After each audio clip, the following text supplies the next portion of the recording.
certain amount of money is paid at a certain fixed rate against a certain amount that is called as interest. I find that there is a parallel when somebody lets a property, that he lets that property at a fixed rate against that asset. Isn't there a parallel, sir? Would you kindly explain?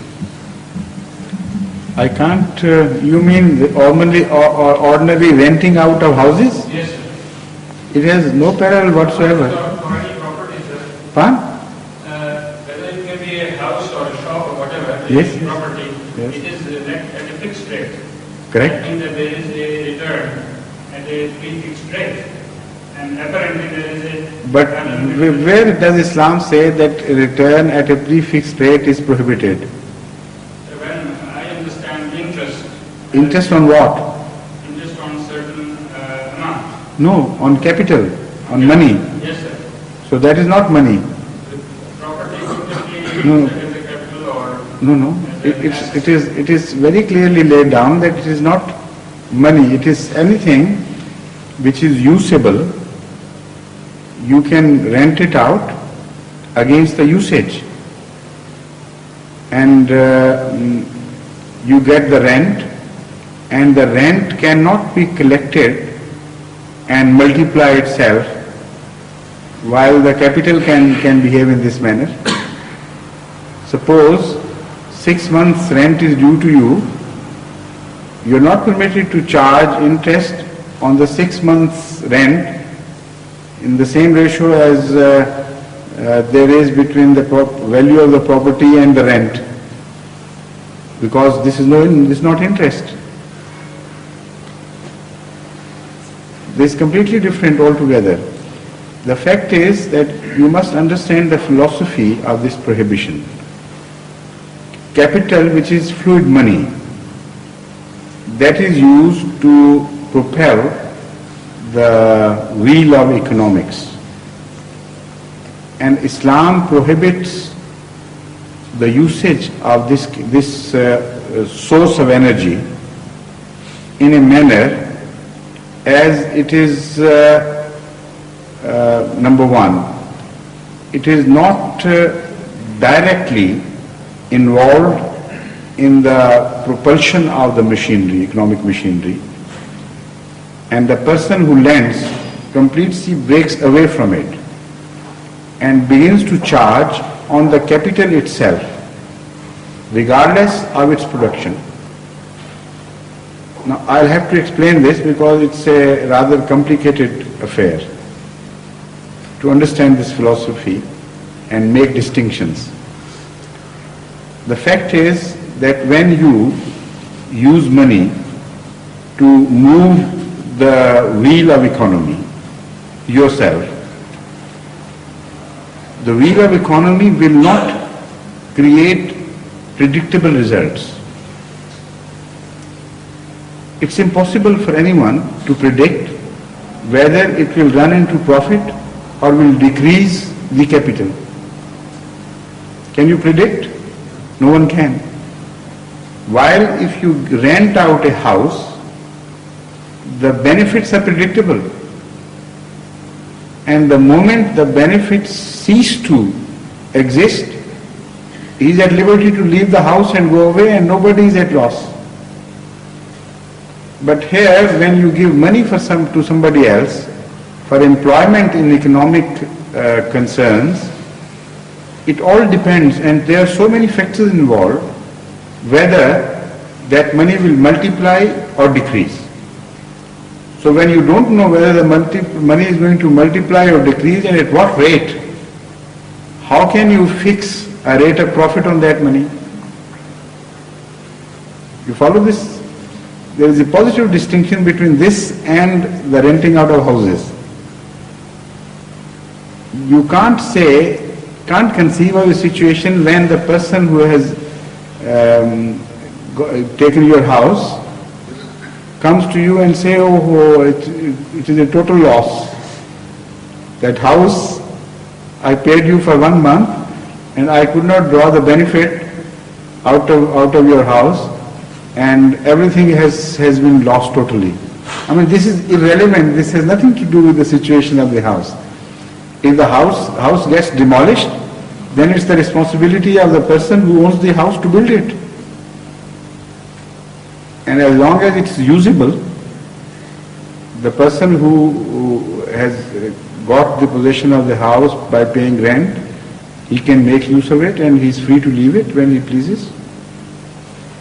But in the economy, it works differently.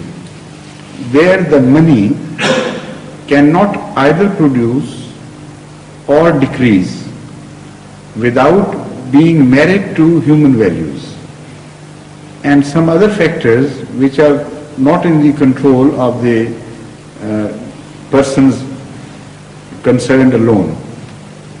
There are governments which come into play, there are international factors which come into play, and so many other things. And nature also plays a very important role in this. For instance, you go into the cotton business, and because of the inclement weather, the crop has failed, and the situation of the ginning factories would be completely different from the situation when it is prospering. The situation of the prospectors would be completely different, and they will not go in unison with the situation of the ginning factories. And these factors are not only unpredictable because they depend upon the weather and other factors, but also many other factors get added. The New York market and the requirement of cotton by the Japanese and so on and so forth, and the contracts which are made by a particular country with other governments, and so many things come into play about just one single item of trade. So how can you predict anything? So Islam tells you to be fair. If somebody has lent you out money and you want to use it for trade, then use it for trade, and the contract should be that of sharing the loss and the profit equally, or to the ratio which you agree upon. But it should always be an open possibility, both for the profit and for the loss. This situation is not applicable to the renting of houses, or is it? So that is the difference. Secondly, Islam wants to promote a completely different system. Islam wants to discourage the concept that money by itself increases. On the contrary, Islam wants to create the concept that money by itself decreases with the passage of time. So 2.5% deduction from your capital annually is the message to you, that money by itself decreases in value. If you don't increase it at a faster rate, then it decreases. So in the Islamic system of zakat, there cannot be any inflation. Inflation goes hand in hand with the banking system. The interest rates and all these factors cause inflations. And when Islamic states charge 2.5% against the capital, the money becomes steady. And the only factor which either increases or decreases it is the human factor. And there honesty comes into play, and capability, and your art of trade and knowledge of this and that, all these factors, and your efficiency and your laboriousness or laziness, all these things, which are human values of course, they are married to that capital, and then different results are produced differently. So if this is the system, then you can immediately understand that human values will be promoted in the economic system of Islam. And it will be a widely distributed factor which will not only be channelized into a few hands and a few banks, But wherever in the Muslim society you have a surplus money, either you will think of employing it yourself more wisely because you can't deposit it in the bank, or you will have to find out honest people, honest firms, whom you can believe that they will not play tricks upon you, and also capable people. So this is the concept of the Islamic economy. In the banking, this concept goes overboard, and a different thing begins to happen, accumulation of money into certain hands. What our banks pay to the individual lender, if that were a genuine rate of profit, no banks could survive in the world. They know that what they pay is less and what they get in exchange is more. And certain laws cover this. There is no question of profit and loss in this regard. The whole financial system is built like this. So a state appears in the economy which has been described in Surah Tatfif. وَيْلٌ لِلْمُطَفِّفِينَ الَّذِينَ إِذَا اكْتَالُوا عَلَى النَّاسِ يَسْتَوْفُونَ وَإِذَا كَالُوهُمْ أَوْ وَزَنُوهُمْ يَخْسِرُونَ. That woe to those, curse upon those who when they give things, they give less, and when they receive more. So this is the economic state in a banking system. And the cartels which develop, and the governments are also involved on the side of the banks, etc. They are so powerful and so huge that it is impossible for the individual to get more from the bank. It will always be the bank which gets more from the individual. And apparent benefits are also frauds of various nature which can be exploited after closer analysis. The net result is, and that is what we know positively, that whatever they do, whether they apparently help or do not help, this fact is 100% correct, that because of the banking system, money gets accumulated in fewer hands. And the governments which are richer by this system, they become still richer at the expenses of smaller countries. So in certain countries, individuals become richer out of all proportion, so that ultimately a time reaches where the individual cannot run out of their clutches. And also the governments become richer as against poor countries, until the state reaches where the whole thing is toppled down. Build a castle from the sand, like children do. It can be raised to a certain height, but not beyond. So it all depends on on many factors. For instance, cohesiveness of the material, the internal strength of the material, the design of the building and all that. But there are always limitations. You can build skyscrapers, of course, in an American economy, for instance, but the skyscrapers have also their limits. Similarly, and those limits are directly related to the base, and the sum total of the engineering knowledge and mathematics and so many other sciences, all these form a base. The wealth of the country plus all these factors belonging to the realm of knowledge, they form the base. And the base has a direct relationship to the height of a building. Like in material terms, this is also true in the terms of values.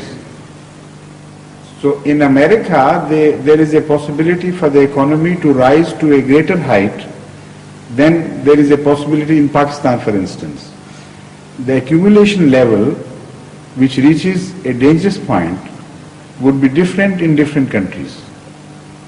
But there would be a level, this I must tell you. And when that level reaches, then the economies begin to collapse and then the world wars appear. And then the banking system plays its havoc in another way by promoting and prolonging the wars.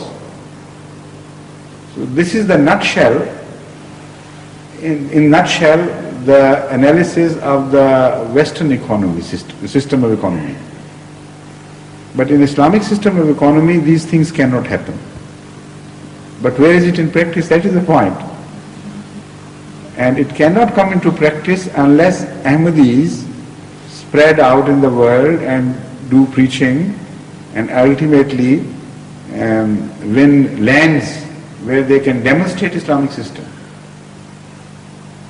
So that time apparently is not yet come, but you must at least guard your system as far as theory is concerned. Every Ahmadi should be well convinced that Islamic system is the only true answer to the world problems. Because otherwise, this system is bound to end up in wars. There may be greater distances between wars due to other factors which raise the threshold of patience. But ultimately, these things are going to break down. And this is why Islam, in the Holy Quran, in connection with this system of banking and usury and interest, whatever name you give it, gives this clear manifest warning to the whole mankind. That if you are not prepared to leave this system, then get prepared for a war with Allah and His Messenger. بِحَرْبٍ مِّنَ اللَّهِ وَرَسُولِهِ. What is the full verse? Full verse? Yes. فَأَذَنُوا بِحَرْبٍ مِّنَ اللَّهِ وَرَسُولِهِ. The first part of the verse relates to this, exactly this question. So the inference I am drawing, although it is drawn from the recent history of the world and relationship of the economic system with the factors which generate wars, but the Holy Quran has reached the same conclusion by way of a prediction.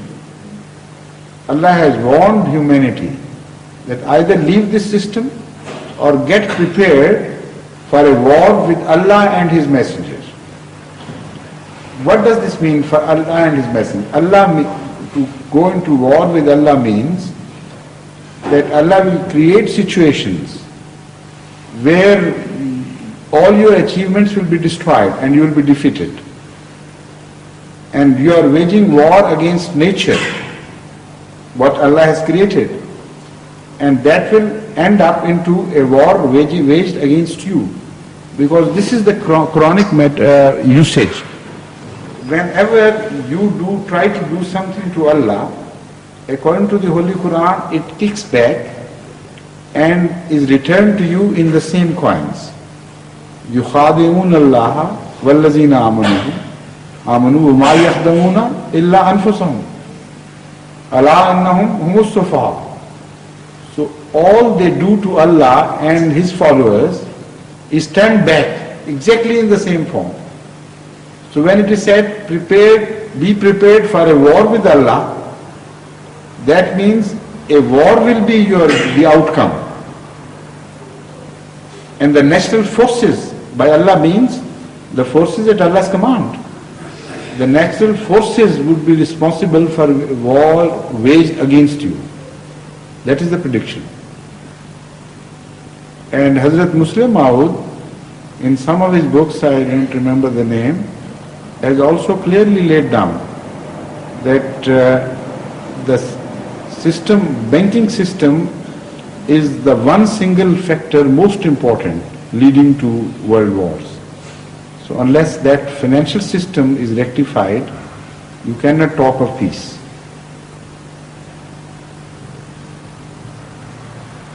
But I mean, I couldn't do justice to this subject in so short a time.